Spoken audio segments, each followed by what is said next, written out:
People are always ready to give advice. That's what we're going to find today when we come to talk about decision making. Now, some folks gave me some advice a long time ago that really helped me through life.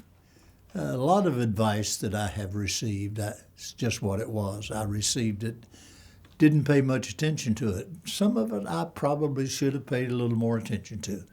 But that's the way you treat advice and counsel, is you either really treat it with dignity, or you simply store it away, or you ignore it altogether. Rehoboam is going to have to make some decisions that he lets the appeal to his ego by other people influence him way beyond its need. Now, those of you who might be teaching the lesson, watching this to get some information to teach the lesson, let me share some things about decision making when you're doing it in the interest of influencing someone's life. I have a sermon I preach on the stewardship of influence because I believe you're standing in the community or you're standing in the culture, wherever you're placed in the culture, you might have a better opportunity to influence than in other places. So listen to this, decision making. The first thing you have to ask when you're making decisions, do I have the best information possible? Do I have all of the best information possible? Or am I missing something at this point? That's number one. If you don't get the right information, you're going to make the wrong decision. So you got to be sure that I got all the information. Don't knee-jerk with a decision until you have the information that's adequate. That's a piece of advice I can give to you because I had to find that out by experience. Number two, when you're trying to influence others to do what's right, do not come across with an air of superiority. You're not there because you're superior to them. You're there because you have had an experience that parallels what they're going through, and you can help them through the experience. I'm better equipped today to help people through the experience of death of their spouse than I was before Nancy died. I've been through the experience. And I can say to people, I do understand what you're going through. And it's not a test of your faith that you're going through this. It's not a test of your faith. But you do have to decide, as I go through this experience, is my faith going to be stronger or weaker? And that will depend a lot on the fact you go through and play the tapes over and over and over and ask yourself the question, do I really believe all that I've been saying about Jesus all of these years? Will he walk with me through the valley of the shadow of death? Will he prepare a place for me in glory? And so you find yourself going over, you're not doubting those things, you're in an act of clarification. I said it this way to a group that I taught some time back. When your spouse dies, the man you are has to deal with the man you could have been. That's the best way I can say it. And you have to deal with that in honesty and in truth. So be sure, number one, you have all of the best information available before you make the decision. And number two, don't come across with any superiority. Come across with experience. I've been there. I know what you're going through. Number three, I must assume some responsibility for the decision that I'm going to help this person make. I'm going to have to assume responsibility for my influence in this person's life. Number 4, don't manipulate with guilt when you're trying to influence someone. Now, there's a tendency to do that. And guilt is not all bad. Sometimes we feel guilty because we are guilty. But don't use guilt as an influencer to manipulate. And then the last thing I will say is just know the Holy Spirit is at work. Let him do his thing. He may be working in this person's life and using you as a part of that which he's doing in the person's life. So let the Holy Spirit do his work in the life of the person. Don't try to have a cure-all for everything that comes along. Now, that really has something to do with the lesson today about Solomon. He's going to come to make a bad decision. The kingdom divides, the northern kingdom and the southern kingdom. Now, the northern kingdom was Israel, called Israel. It had 10 tribes. The southern kingdom was called Judah. It had 2 tribes, the tribe of Judea, and the tribe of Benjamin for a while. And so here we have these 2 nations, the southern kingdom and the northern kingdom. Now, I'll try as best I can to keep them separated as we talk about the decisions that are being made. But here we find Jeroboam consistently doing evil, and Rehoboam, by the way, Jeroboam is in the northern kingdom, Rehoboam is in the southern kingdom. He reigned over Judah and did evil in the sight of God. When he died, his son Abijam became the king. Now, experience is what this lesson is going to be all about. In chapter 12, verses 6 and 7, in chapter 12, verses 6 and 7, we pick up our text for today. And King Rehoboam consulted with the old men and stood before Solomon his father while he yet lived and said, How do you advise that I may answer this people? And they spake unto him, saying, If thou wilt be a servant unto this people this day, and will serve them and answer them and speak good words to them, then they will be servants forever. Now, Rehoboam is going to ask for the advice. Now, when he says he consulted the old men, he doesn't necessarily just mean those who were gray-headed. He means those who had had some experience, probably in dealing with King David or dealing with Solomon. And the whole question is going to boil down to this. Do I lessen the tax barrier or the load that people have been carrying, or do I make it more that people are carrying? Well, he asked the old men, they said, if you'll serve the people, they will serve you. This is what Southern Baptists started calling servant leadership a few years back, and it's a good term, and it's a term that has stuck in my mind all of these years, a servant leader. They advise him that this is what he should do. A leader should never seek to gain personal benefits from the decisions he helps others make. But that's not going to be true with Rehoboam on this certain occasion. This practice, the leaders knew, and they asked, and they got the advice. And now, in verses 8 through 11, we find the other side of the story. Now, keep in mind, one of them says, the older men say, lighten the load. Now, the load has been, of course, they had to spend so much time in the projects that Solomon was doing, in the building of the temple. They had to give so much of themselves to that. And then the tax load came from the 12 different districts that he had set up. That had to be exerted on the people so that they could support the projects that Solomon was doing.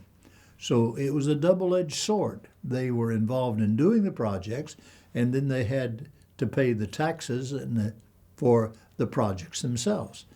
So the older men said, if you'll just serve the people, they'll serve you. Now that was David's posture. Serve the people and they'll serve you. And then the other part of it is now he comes and asks in verses 8 through 11 of chapter 12 these words. And he forsook the counsel of the old men which they had given him, consulted with the young men that had grown up with him, and which stood before him. Could have been his cabinet, the people that he, not just growing up as boys with each other, but growing up as adults with each other and working with each other. So he forsook the counsel of the old men, consulted with the young men that had grown up with him, and which stood before him. And he said unto them, what counsel do you give that we may answer the people, who have spoken to me, saying, make the yoke which thy father did put upon us lighter? And the young men that had grown up with him spake unto him, saying, thus shalt thou speak unto the people that spake unto thee, saying, thy father made our yoke heavy, but make thou it lighter unto us. This you shall say to them, my little finger is thicker than my father's loins. Now that's an interesting statement. It simply means that I'm a better man than my daddy. I'm a better man than my daddy. And I can make better decisions than my daddy. Interesting expression. My finger is thicker than his loin. I have much more to offer. And now, whereas my father did laid you with the heavy yoke, I will add to your yoke. My father has chastised you with whips. I will chastise you with scorpions. Well, that's just the opposite of the advice that he'd received from the elders. His elders said, lighten the load, serve the people. They will serve you. The young Turks were saying, no. Now, and also I think in this, these young men want something for themselves. And if they lessen the tax load, if they lessen the burden, they're going to get less as well. And so they take this attitude of making it more difficult on the people. And as they do this, Solomon compromised. And as a result of this compromise, he found himself with these young men who had grown up, making the yoke heavier. This military expansion that had gone on among David and Solomon had inherited and apparently added to all of this that had taken place. He wants to lighten the tax burden. The message does not teach, by the way, I'm going to make this clear. The message does not teach that young people cannot give good advice. In fact, if you remember Paul and Timothy, Paul was the protege, Timothy was the protege of Paul. He was a young man, and he left him at Ephesus, for instance, to pastor the church. And Paul said to Timothy, let no man despise thy youth. He recognized in Timothy, as a young man, you have something to offer. You can offer it with convenience. You can offer it with conviction. You have something to offer. And so Timothy, the young man, becomes Paul's, I'm convinced Paul wanted Timothy to take over his work and become the next great apostle in the Christian church. I don't know whether that happened or not. Apparently it did not happen in Paul's day. In fact, Paul came to tell Timothy in, 2 Timothy chapter 4, verses 6, 7, and 8.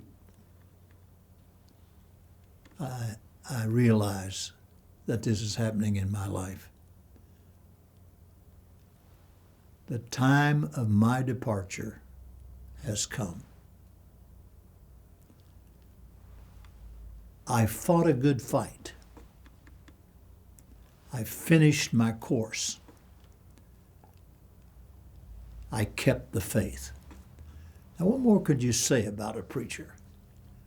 What more could you say about a preacher? I fought a good fight. Listen, when I was pastor at the Broadmoor Baptist Church in Shreveport, Louisiana, I was at City Hall so many times taking a stand on issues.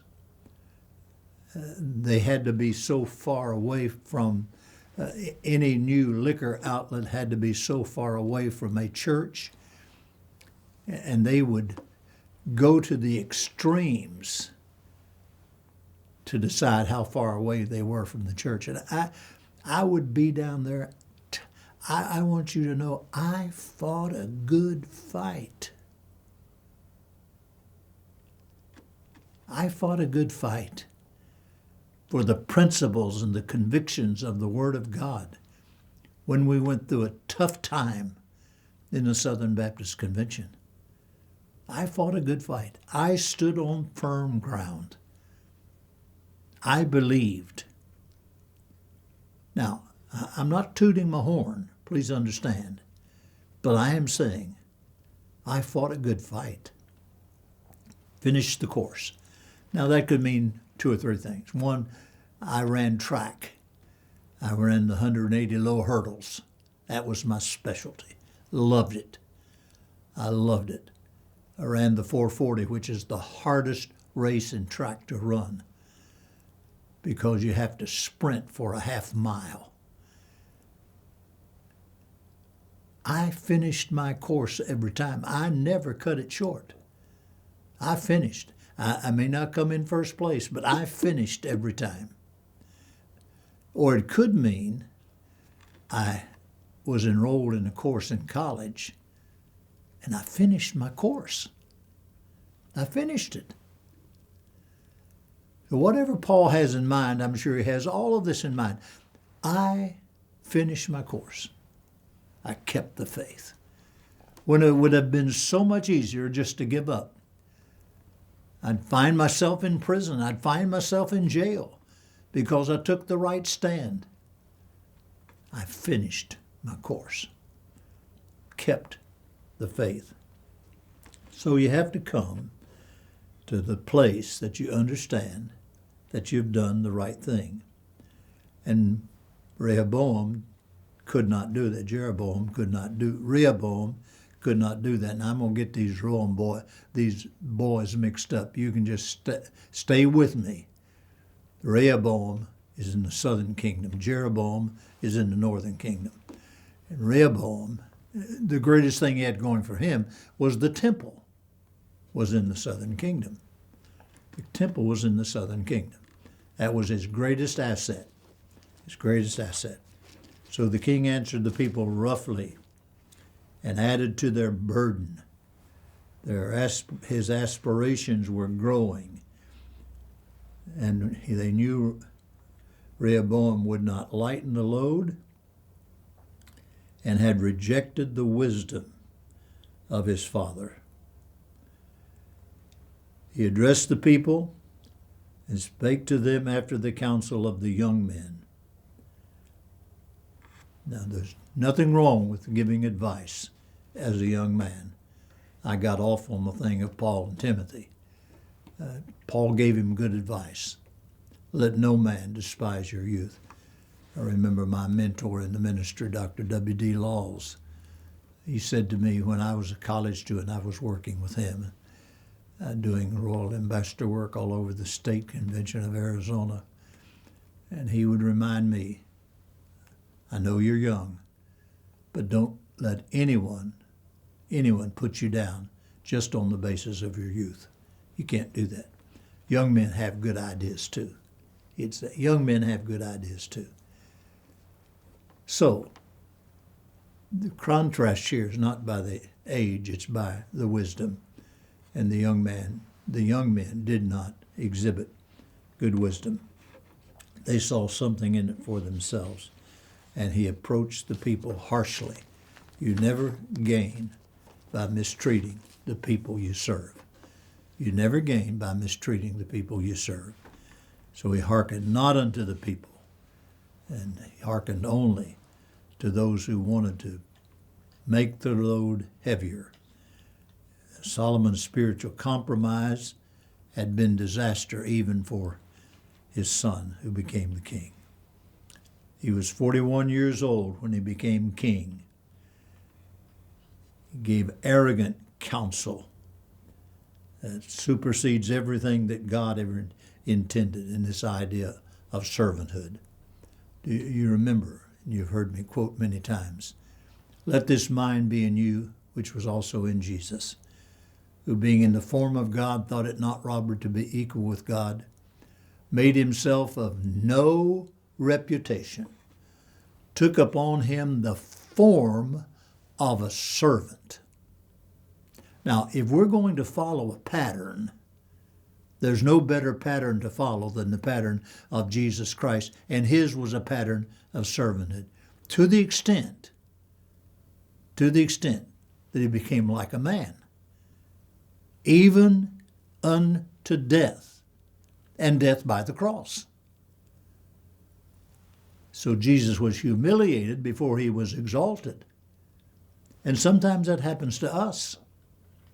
We must understand, and Solomon had understood this in his early ministry, followed after David, understood his relationship with God, worshiped God in spirit and in truth, made sacrifice at the altar like he was supposed to. He did everything right until the last years, when the lesson last Sunday, he compromised his convictions about God and went after foreign gods. And here again is Rehoboam doing the same thing, compromising, going after riches for himself, using the people for his own gain. Decisions need to come from humility, not arrogance. Humility, not arrogance. Concern for others is better than just doing it for yourself. Now I want you to look at verses 16 through 19. Verses 16 through 19. So when all Israel saw that the king hearkened not unto them, the people answered the king, saying, What portion have we in David? Neither have we an inheritance in the son of Jesse. To your tents, O Israel. Now see to thine own house, David. So Israel departed into their tents. Now, it does not mean that let me go on. But as the children of Israel, which dwelt in the cities of Judah, Rehoboam reigned over them. Then King Rehoboam sent Adram, who went over to bring the tribute, and all Israel stoned him with stones, and he died. Rehoboam made speed to get on his chariot and get back to Jerusalem, so Israel rebelled against the house of David. It all begins to fall apart. Everything begins to fall apart because he would not listen to good advice. They saw him. Now, it says they went to their tents. They went home. I'm disgusted with this. I'm going home. I'm not going to listen to this anymore. Well, apparently, Rehoboam thought, if I'll send someone who can talk to them, and so he sent this guy who had apparently been in his administration and knew how to handle people and had been over the tribute. This man, Adoram, had been over the tribute, so he sent them. And when the people saw him, they didn't give him an opportunity. They stoned him to death. Well, when Rehoboam saw that, he got on his camel to ride Clyde, and he got back to Jerusalem as quickly as he could out of the danger. The people were angry, and they rejected and rebelled against the household of David. Now we're going to see that household of David concept is restored later on. We're going to understand that because now we have to deal with the fact that the household of David was the birth of the Messiah that we find in the Gospels, Jesus coming into the world, He's in the lineage of David. And in this lineage of David, he makes himself known to us. So Rehoboam is going to have to find a way to get this done. But for the children of Israel, they stoned this man and killed him. Now, what we need to learn from this lesson is this. Listen to good advice. Learn to be a servant. And when you do that, I'm convinced that when you learn to become a servant, now, becoming a servant's not an easy thing. Most of us would rather be served than serve. But becoming a servant in its true sense and form is what God desires out of every one of us. Be careful when you give advice, that you give that advice with the best motive in mind that you know anything about. And that motive is to move someone closer to Jesus Christ. Well, thank you for watching. God bless you.